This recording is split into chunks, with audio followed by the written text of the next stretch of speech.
If you clicked on this link, you have an interest in patent litigation, either because you have an interest in enforcing a patent or you've been accused of infringing somebody else's patent. I've been litigating patents for almost 18 years. And while I can't give you specific legal advice on your specific problem, I can outline some issues and considerations that you should think about as you go into this patent litigation. One thing you should be thinking about is, what is the process?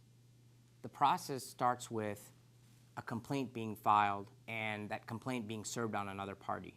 At that point, the other party then files a formal answer, and then there's a period of discovery where both parties ask each other questions, ask for and exchange documents in preparing their case.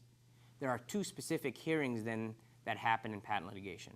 One is a hearing to determine what the words in the patent mean. Patent litigators call that hearing a Markman hearing or a claim construction hearing.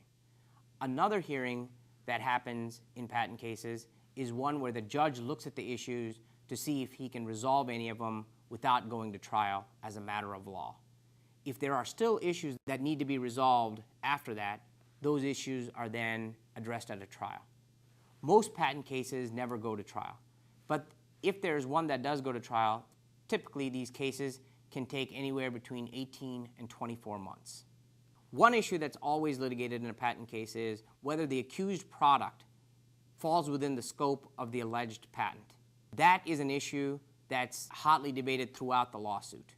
Another similar issue is whether the patent that was granted by the U.S. Patent Office is valid, meaning is it really an invention, or were there things that occurred prior to the filing of this application that either makes this invention not new or obvious? What are some things that the defendant should be thinking about in a patent matter? When the defendant first gets sued, the most important thing the defendant needs to do is get patent litigation counsel. Why is that? Because under the rules, you have 20 days to respond to that complaint, unless you get an extension. So first thing you need to do is retain patent litigation counsel. But beyond that, the defendant should be thinking about getting revenue information for the products that have been accused of infringement in this suit. And why is that?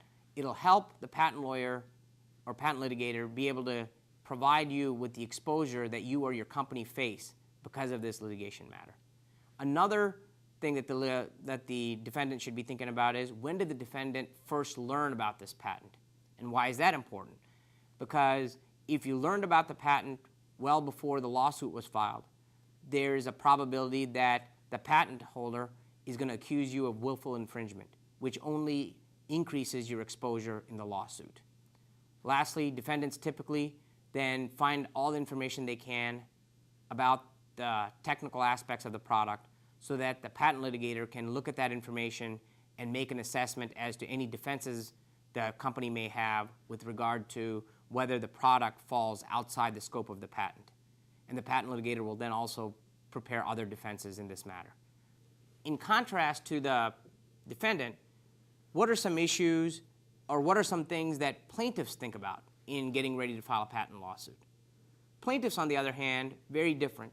What they're looking for is they're looking to see if there are products and services out there that they believe infringe their patent.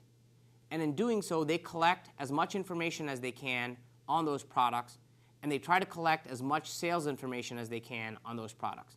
They then take that to the patent litigator and ask the patent litigator to assess the strength of their case, both as to infringement and some of the other issues we've discussed, but also the strength of their damage case and what is a potential damage value that they can expect from this litigation.